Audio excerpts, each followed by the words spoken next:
Good morning, respected principal, teachers, and my dear friends. Today I want to talk about something that is always in our hands, often in our pockets, and sometimes, sadly, even in our minds, that is mobile phones.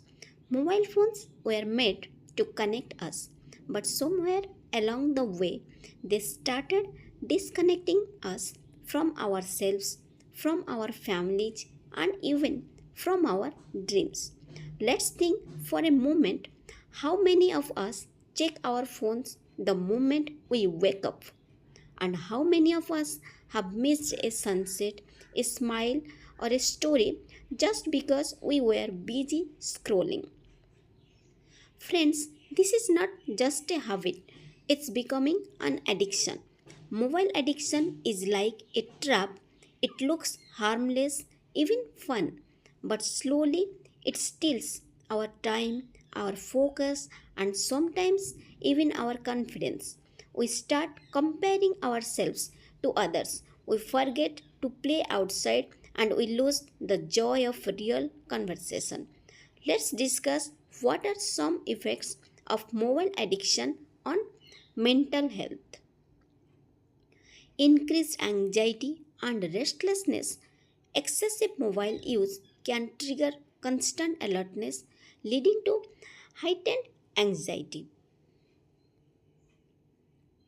depression, and mood swings. Studies show a strong link between mobile addiction and depressive symptoms, especially the endless comparison on social media and lack of real world interaction can lower self esteem, reduced emotional regulation.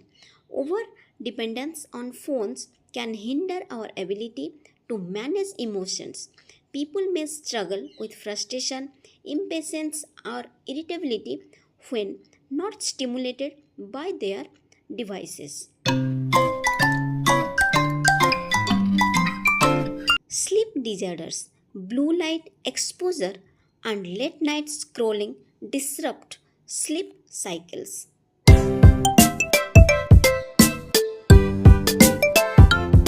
Let's use our phones smartly, not as a distraction but as a tool.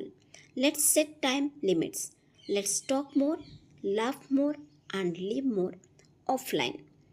Let's challenge ourselves. 1 hour a day without screens, one meal a day with family, no phones, one hobby that does not need Wi Fi. Because the best connection is not 5G, it's heart to heart. So, my dear friends, let's not be slaves to screens. Let's be leaders of change. Let's choose real life over real life. Thank you so much.